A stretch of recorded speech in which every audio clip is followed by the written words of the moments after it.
Good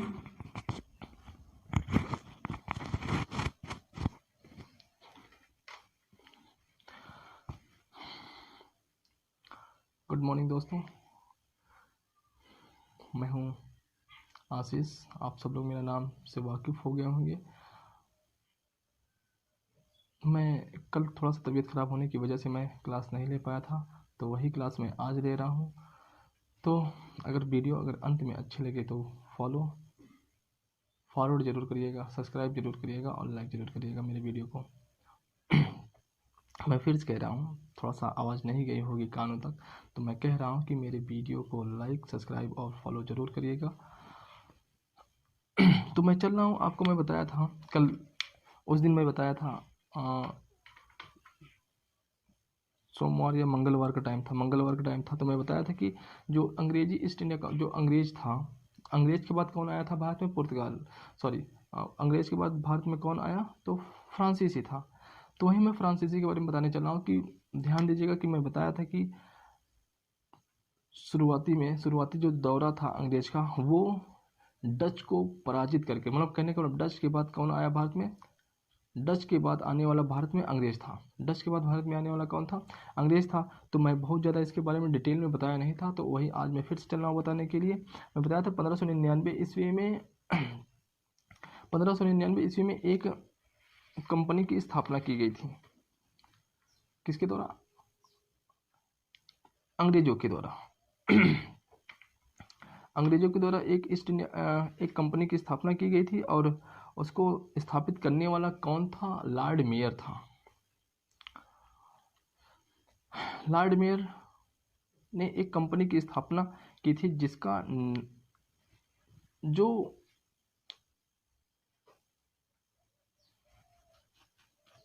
एक दल था, उस दल का नाम था मर्चेंट एडवेंचर। उस दल का क्या नाम था? Merchant adventure.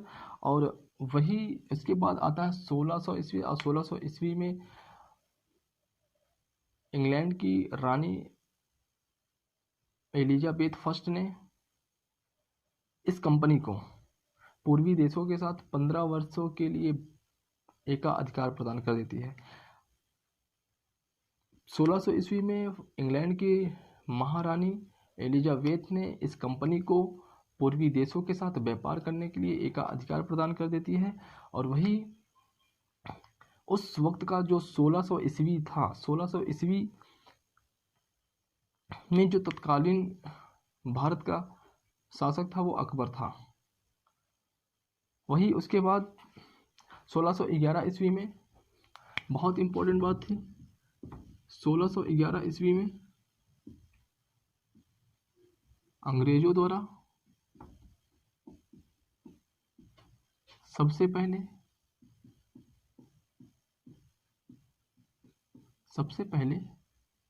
अस्थायी कंपनी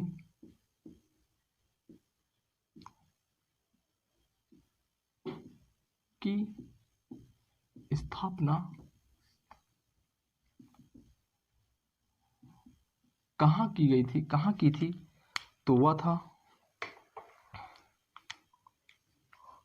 मसूलीपट्टनम में।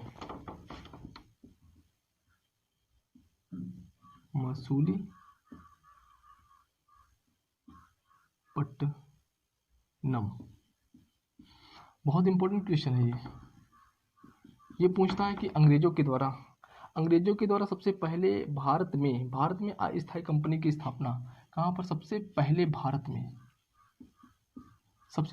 में अस्थायी कंपनी की स्थापना कहाँ की गई थी? तो मसूलीपट्टनम में की गई थी। कब की गई थी? 1611 ईस्वी में। मैं फिर से कह रहा हूँ कि ये सवाल बहुत इंपॉर्टेंट है। कहता है कि अंग्रेजों के द्वारा सबसे पहले भारत में अस्थायी कंपनी की स्थापना कैसे? स्थायी नहीं थी, अस्थायी कंपनी की स्थापना कहाँ पर की गई थी? तो वह था मसूलीपट्टनम में। कब की गई थी? तो 1611 ईस्वी में। और वही 1613, वही दूसरी बात, ये भी बहुत इंपॉर्टेंट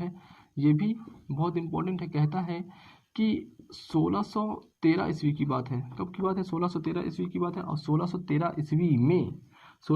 ईस्वी में अंग्रेजों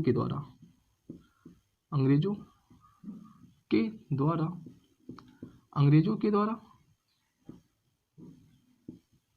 दूसरी स्थायी फैक्ट्री, ये कैसी थी? स्थायी फैक्ट्री, स्थायी फैक्ट्री की स्थापना,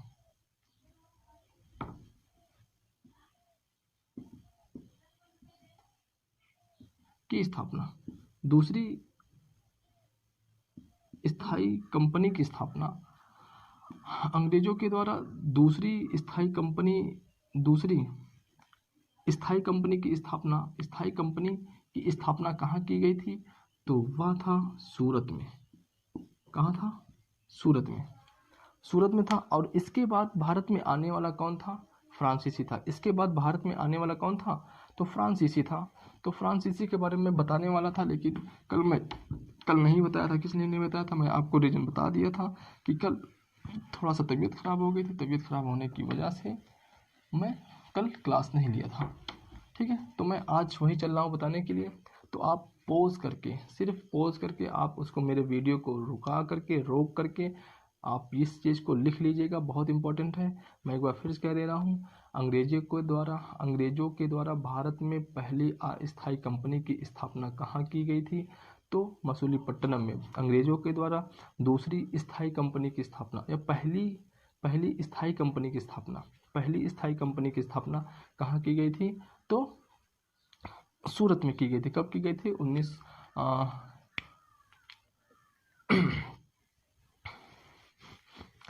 1611 1613, ध्यान दीजिएगा। और वहीं में बताया था फ्रांस। ठीक है, फ्रांस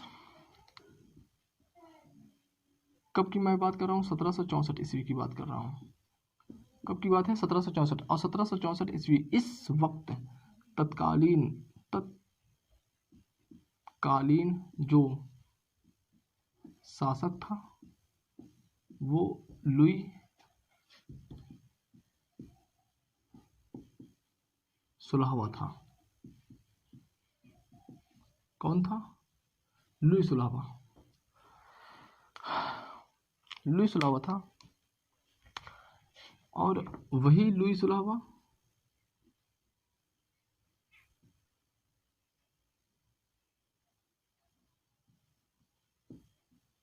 निरंकुश शासक था। क्यों निरंकुश शासक था? वही जो फ्रांस का जो समाज था 3 भागों में बटा था। प्रथम स्टेट, द्वितीय स्टेट और तृतीय स्टेट। ठीक, तृतीय स्टेट। वहीं प्रथम स्टेट में कौन कौन आता था? जैसे कुलीन वर्ग और पादरी वर्ग। फ्रांस के क्षेत्र में इनका 60% प्रभुत्व था।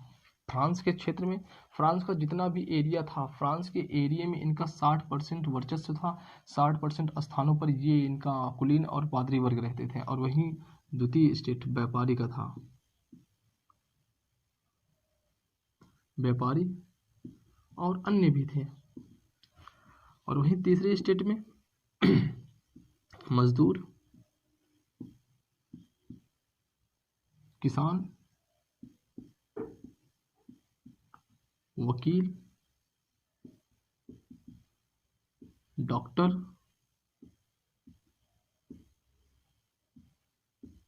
अभियंता,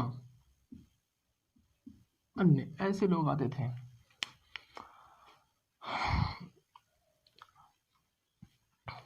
तो वहीं लुई 16वां का एक मंत्री था जिसका नाम था, इसका नाम जो था काल्बर्ट था। लुई 16वां का जो मंत्री था काल्बर्ट था। और काल्बर्ट के नेतृत्व में एक कंपनी की स्थापना हुई थी जिसका नाम था कंपनी देश ओरिएंटलेस, इसका एक मंत्री था कॉलबर्ट। कॉलबर्ट के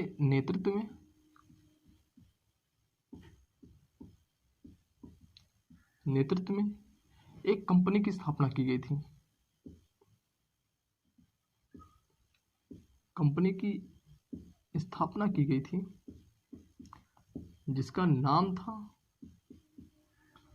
जिसका नाम कंपनी देश इंदेश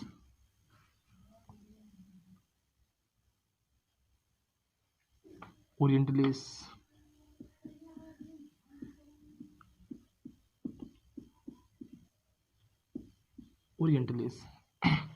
कंपनी देश इंदेश ओरिएंटलेस इसका नाम था। वहीं या फ्रेंच ईस्ट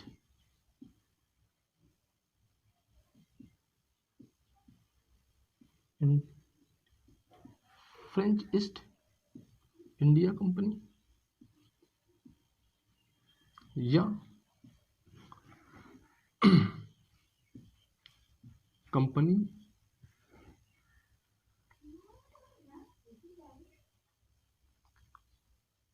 द एंड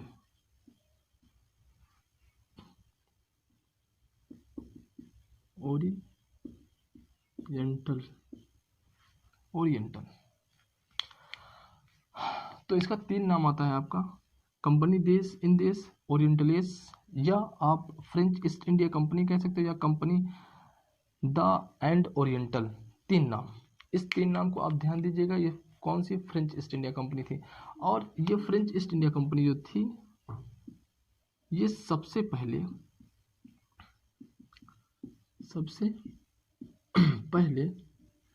पहले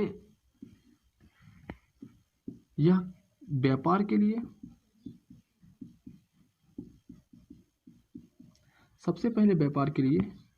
यह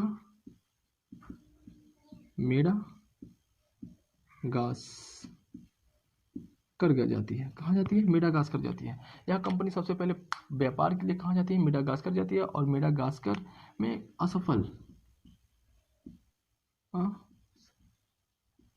रहती है, असफल हो जाती है। और वहीं सन 1667 ईस्वी में फ्रांसिस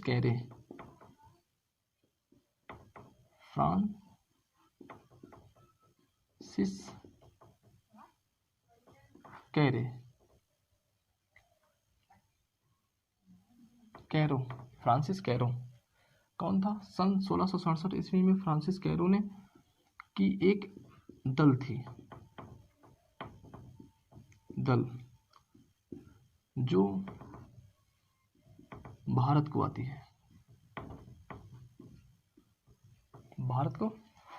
है। इतना आप ध्यान दीजिएगा। और तो इतना समझ में आया आपको? तो मैं चल रहा हूँ आपको। अब यहाँ से इम्पोर्टेंट बात ये है कि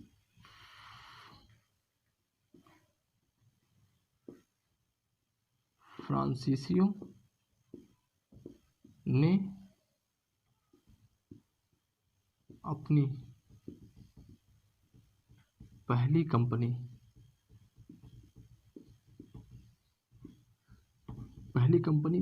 या फैक्ट्री कहाँ पर खोली थी? फ्रांसीसियों ने अपनी पहली फैक्ट्री और कंपनी कहाँ पर खोली थी या कारखाना कहाँ खोला था? तो सूरत में। कहाँ पर खोला था? सूरत में। तो फ्रांसीसियों ने अपनी पहली कंपनी या फैक्ट्री या कारखाना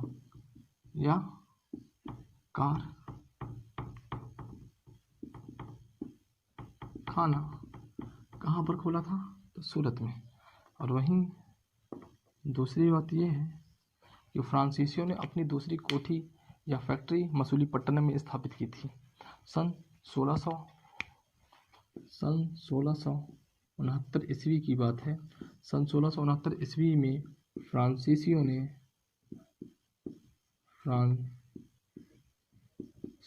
ने अपनी दूसरी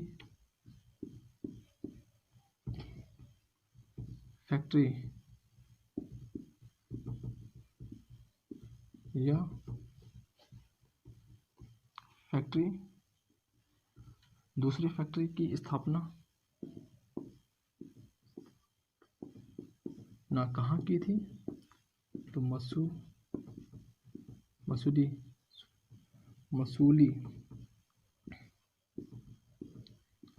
पट्टनम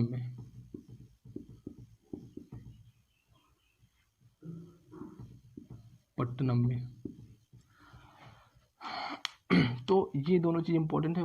पूछेगा कि फ्रांसीसियों ने पूछेगा कि सवाल आपसे ये पूछेगा, फ्रांसीसियों ने अपनी पहली फैक्ट्री की स्थापना कब और कहाँ पर की थी। तो फ्रांसीसियों ने अपनी पहली फैक्ट्री की स्थापना 1611 ईस्वी में सूरत में की थी। और वही दूसरा क्वेश्चन ये है कि फ्रांसीसियों ने अपनी दूसरी कोठी की स्थापना या फैक्ट्री की स्थापना या कारखाने की स्थापना कहाँ पर की थी। तो मसूलीपट्टनम में कब की थी, 1669 ईस्वी को। 1669 ईस्वी में की थी। और वहीं ये ध्यान दीजिएगा कि 1664 ईस्वी में किस कंपनी की स्थापना हुई थी। तो कौन सा नाम था, कंपनी देश इंडियस ओरिएंटलिस या फ्रेंच ईस्ट इंडिया कंपनी या French company the end oriental, ठीक ना, ये बात। और इसके बाद जो आया, अब इससे लड़ाई झगड़ा होती है अंग्रेज़ों से और फ्रांसीसियों में लड़ाई झगड़ा होती है। और अगर आप पढ़ोगे तो यहाँ पर जो लड़ाई होने के बाद फ्रांसीसी ने यहाँ से अपना बोरी बिस्तर उठाया और कहाँ चला गए, फ्रांस चले गए, अपने यूरोप में चले गए और वहाँ पर रहना शुरू कर दिए थे।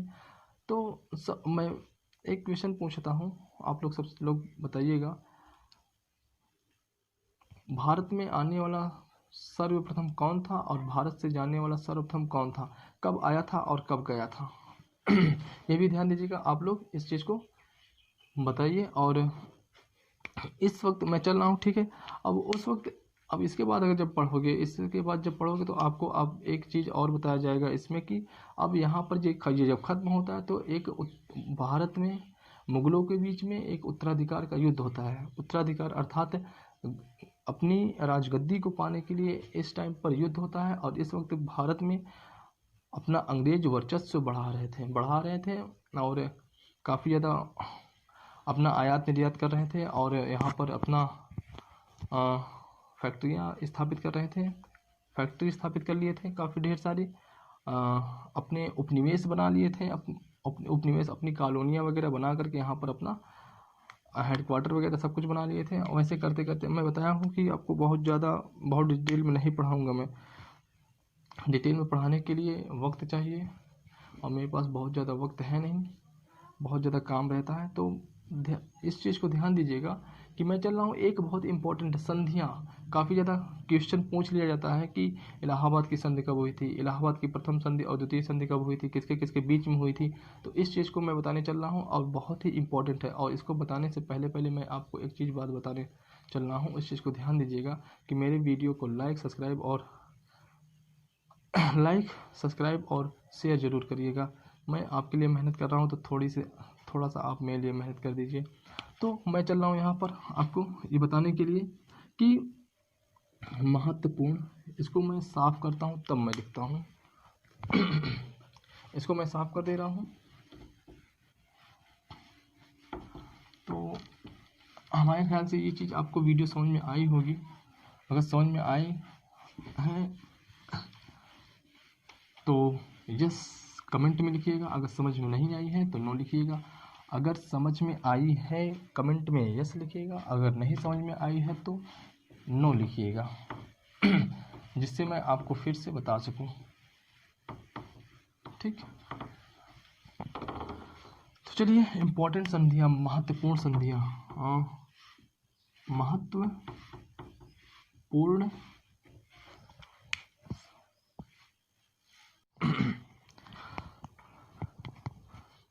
तो महत्वपूर्ण संधियाँ मैं बताने वाला था। तो महत्वपूर्ण संधियाँ में आपका मैं महत्वपूर्ण संधियां, महत्वपूर्ण संधियां।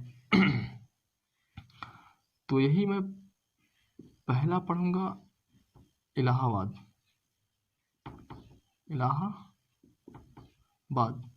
इलाहाबाद की दो संधियां होती हैं।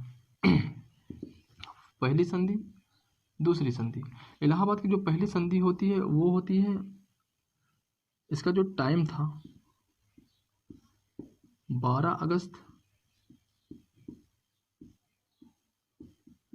1765 ईस्वी को। कब होता है इलाहाबाद की प्रथम संधि? कब होती है? 12 अगस्त 1765 ईस्वी को होती है। और इसमें करने वाला कौन था?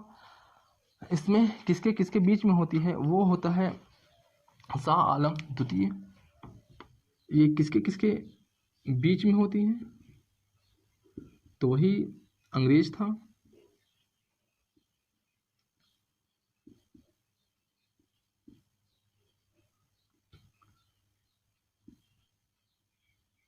अंग्रेज, और वही मुगल शासक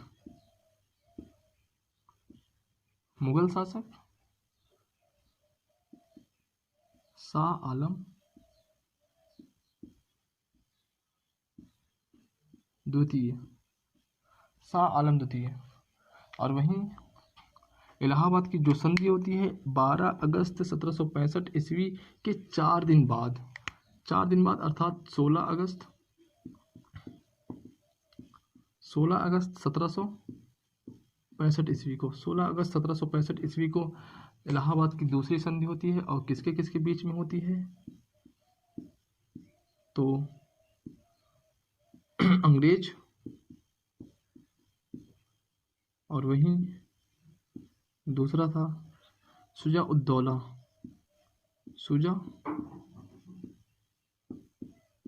उद्दौला के बीच में होती है। वहीं दूसरी चीज, जो दूसरा जो संधि था वह था मद्रास की संधि। मद्रास की संधि,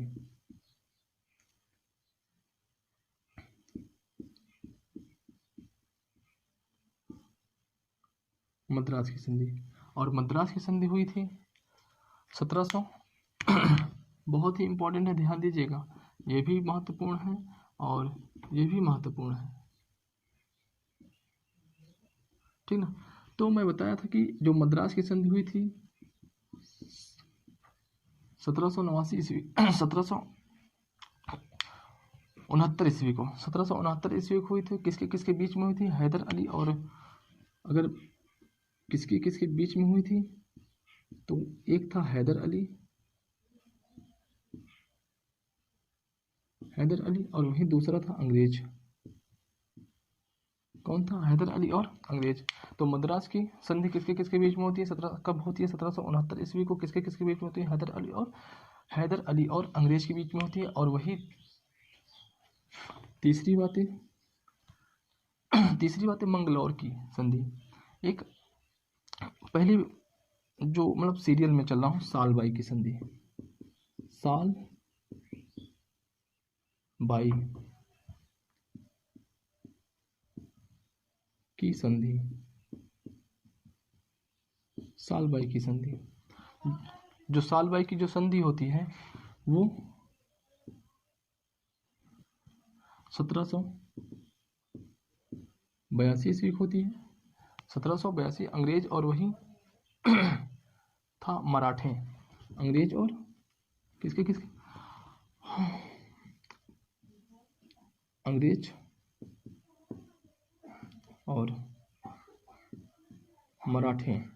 और मराठे थे। तो सालबाई की संधि कब होती है? 1782 ईस्वी को। किसके किसके बीच में? अंग्रेज और मराठे के बीच में होती है। और एक संधि और बची है जिसका नाम है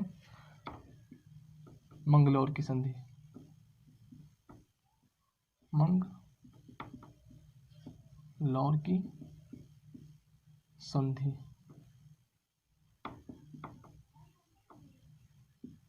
मंगलौर की संधि, अब मंगलौर की संधि होती है 1784 ईस्वी को। 1784 चौरासी ईस्वी को। मंगलौर की संधि कब होती है? 1784 ईस्वी को। और किसके किसके बीच में होती है? तो अंग्रेज था और वही टीपू सुल्तान।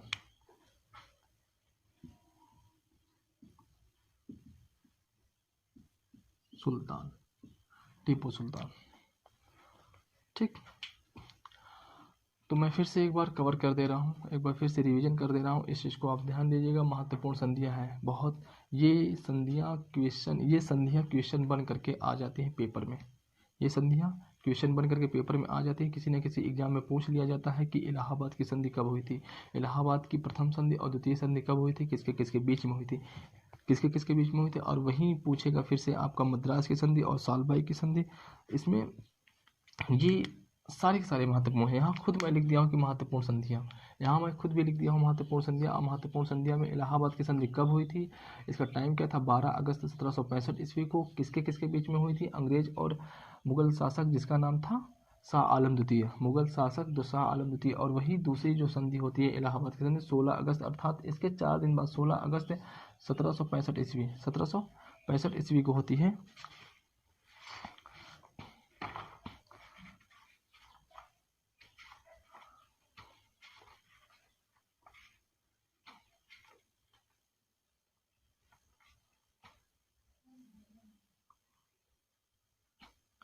चलिए मैं अगली बार जब बता दूंगा कि मतलब ये जो अंग्रेज था, अंग्रेज कौन था, ठीक ना। जब मैं किताब वगैरह जब पढ़ूंगा, किताब पढ़ने पर देख लूंगा कि कौन कौन से थे, वो मैं उनका नाम भी बता दूंगा, ठीक ना। तो मद्रास की संधि कब हुई थी? 1759 ईस्वी, 1769 ईस्वी। मद्रास की संधि कब हुई थी? 1769 ईस्वी के। कौन कौन था? हैदर अली और अंग्रेज था। और वही सालबाई की संधि किसके किसके बीच में होती है? अंग्रेज और मराठे के बीच में कब हुई थी? 1782 ईस्वी को। और वही मंगलौर की संधि 1784 ईस्वी को किसके किसके बीच में? अंग्रेज और टीपू सुल्तान के बीच में। इस चीज़ को आप ध्यान दीजिएगा कि यह चीज़ ये बहुत पूछी जाती है, ठीक है। तो आज के लिए इतना ही। मैं आपसे फिर से एक बार कह रहा हूँ, अगर वीडियो अगर अच्छी लगी होगी तो मेरे चैनल को सब्सक्राइब और शेयर और लाइक ज़रूर करिएगा, ठीक ना। मैं आपके लिए अगर थोड़ा सा मेहनत कर रहा हूँ तो आप भी मेरे लिए थोड़ा सा मेहनत करिए। आप इस चीज़ को जितना अगर आप शेयर करेंगे उतना ही आपके लिए और मेरे लिए फ़ायदेमंद होगा, ठीक है। तो आज के लिए इतना ही, धन्यवाद। मैं यहीं से अलविदा लेता हूँ और 3 बजे की क्लास में 3 बजे मैं फिर से एक क्लास लूँगा जो महत्वपूर्ण होगी, जो शेरशाह सूरी से या तो अकबर से रिलेटेड होगी, शेरशाह सूरी या अकबर से रिलेटेड होगी। और इस वीडियो को आप ज़रूर देखिएगा क्योंकि बहुत जो इनके अभियान हुए थे, अकबर के जो अभियान हुए थे, जो अकबर के नियम थे, बहुत ही महत्वपूर्ण है अकबर के बारे में जानना। तो अकबर के बारे में आप लोग जानिएगा। धन्यवाद। आज के लिए इतना ही, मैं अलविदा लेता हूँ। फिर से दूसरी मीटिंग में जब लूँगा, वीडियो डालूँगा तो आप ज़रूर देखिएगा उसको और लाइक, सब्सक्राइब और शेयर करना मत भूलिएगा। धन्यवाद।